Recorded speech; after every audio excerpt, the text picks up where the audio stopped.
तो हेलो दोस्तों, केना छी अहाँ सब? अहाँ सबके स्वागत करै छी एक और नया ब्लॉग में। तो आइ हमर मम्मी आलू परवल के परोड़ कहियो मैथिल में छी, मिथिला से वीडियो बना रहल छी। तो परोड़े कहियो, तो परोड़ के आलू परोड़ के सब्जी बना रहल छलै। तो कहलिए अहूँ सबके देखा दिए। तो देखलिए मम्मी के सब्जी करे, तो हम कनी बाहर टहलऽ ले चलि गेलिए। जे अबै छिए तो सब्जी के कनी काटल के वीडियो बना लेबै। ताबत देखै छिए मम्मी अपन गैस पर चढ़ा देलक, तेल में फ्राई कऽ रहल है। तो हम कहलहुँ नहीं नहीं, जब जल्दी वीडियो बनाओ पड़त।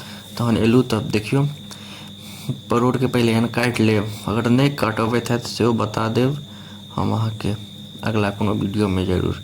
तो एना पहले तेल के गरम कऽ के ओहिमे फ्राई कऽ लेब।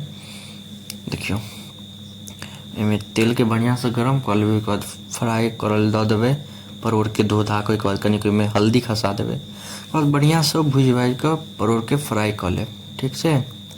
ओहिके बाद देखियो आलू के काटि लेने छै मम्मी, मतलब मम्मी सब चीज काटि लेने रहे। तो आलू के काटि कऽ धोअ ले दऽ देने छै। अपन धो कऽ ताबत इम्हर एकरा अपन भुजैत रहब बढ़िया से, एकदम बढ़िया से भुजा जाए। ओहिके बाद भुजला के बाद एकरा बाहर निकालि लेब। देखियो बाहर निकालि लेलिए। एकदम एते बढ़िया, मतलब कनी ज्यादे कड़क भऽ गेलै। ठीक छै, एतबो ठीक छै। एते पर निकालि लेबै के बाद ओ जे तेल छलै ओतबे में अगर अहाँ देखब अहाँके भऽ जाए तऽ ठीक, नहीं तो कनिक ज़्यादा डालि देबै। हमसब कनिक ज़्यादा तेलगर खाना खाइ छियै। ओहिके बाद एहिमे तेल गरम भऽ जाएत तऽ ओहिमे दऽ देबै कथी कहै छै एकरा, सूखल मिरचाइ, तेजपत्ता, ओहिके बाद पचफोरना, जीर, ई सब खसा देबै। जीर बेसिकली ओ की कहै छै ओकरा, उसनल वाला सब्जी में पड़ै छै। तऽ देखियो एहिमे आलू खसा देलिए। ओ कनिक अथी भऽ जाएत ना, जरऽ लागत, तो एहिमे अब आलू खसा देबै। ओकरा बढ़िया से मिला देबै। ठीक छै, एकरा बढ़िया से मिला देबै। ओहिके बाद एहिमे हल्दी खसा देबै। अपना हिसाब से हल्दी खसा देब। अगर अहाँके नहीं पता है कते की चम्मच हल्दी खसै छै सेहो कमेंट कऽ देब। हम अगला वीडियो से बता देब जे कते की।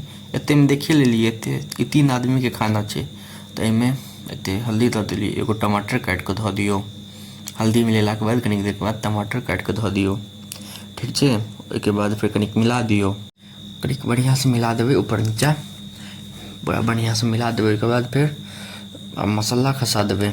जे भी मसाला, पहले तो नून, हरद के बाद नून खसा देबै।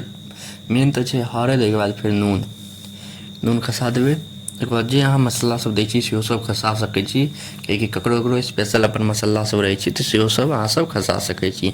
तो पहले हल्दी दऽ देलिए, फिर टमाटर, फिर नून। ओहिके बाद हम दै छिए धनिया के बुकनी। मैथिल से है, मिथिला से देखैत हैब अहाँ सब गाँव घर से, तो धनिया के बुकनी जानते हेबै। कियाकि शहर सब में धनिया के बुकनी, मिरचाई पाउडर, ई सब नहीं दै छै। धनिया पाउडर, मिरचाई पाउडर, देखियो फिर मिरचाइए पाउडर सब धऽ देबै। बढ़िया से मिला देबै, एकदम कारी कारी भऽ जाएत। ई देखबै, एना देख लेबै तऽ अहाँ ई नहीं बुझबै जे बेकार बनि गेलै। ई एकदम अखन देलिए ना मसाला, तो एहने कारी होइ छै। एकदम बढ़िया से एकरा मिला देबै, जो ऊपर नीचा सब जगह मसाला बढ़िया से मिल जाए आलू सब में। देखियो कते बढ़िया से, एते बढ़िया से मिला देबै। कनिक 5 मिनट तक मिला देबै बढ़िया से, ऊपर नीचा जे सब बढ़िया से मिल जाए। उसके बाद अहाँ पानि खसा देबै। तो देखियो अहाँ पानि खसा सकै छी, अहाँ जेहन भी रस चाहै छियै। हमसब कनिक मतलब मम्मी हमर कनिक रसगर सब्जी बनाबै छै, कनिक ज़्यादा पानि दऽ दै छी। देखियो कते पानि देलकै। ओहिके बाद फेर बढ़िया से लारि चारि देबै। मतलब परोड़ो पानि देलाके बाद फेर परोड़ खसा देबै। बढ़िया से लारि देबै, जे जते भी मसाला सब छै से सब रस में चलि जाए।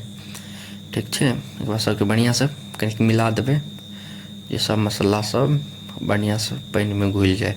ओहिके बाद आब प्रेशर कुकर के ढक्कन लगा देबै बढ़िया से। कखनो काल की होइ छै, गैस अंदर में घुसि जाइ छै तऽ नहीं लगैत रहै छै, तो बढ़िया से लगा लेब प्रेशर कुकर के। सेफ्टी से बहुत बढ़िया से प्रेशर कुकर लगा लेबै। ओहिके बाद 3 सीटी देबऽ देबै प्रेशर कुकर में। ठीक छै। 3 सीटी के बाद फिर खोलि लेब। देखलिए कते सुंदर बनि गेलै। कनिक रस ज़्यादा देने रही तऽ हमसब कनिक रसगर कनिक सब्जी खाइ छी। तो ओहिके बाद ऊपर से अहाँ एहिमे गरम मसाला दऽ देबै, बहुत बढ़िया लागत। ऊपर से गरम मसाला दऽ देबै। हम सब की कनी गरम मसाला नहीं खाइ छी, चिकने मसाला दऽ दै छियै। हमे स्पेशली मम्मी कहलिए सब्जी में चिकने मसाला दऽ दे, नीक लगै छै। चिकन मसाला ज़्यादा नीक लगै छै। तो बिहार से छिए तो राकेशे के मेन चले बिहार में।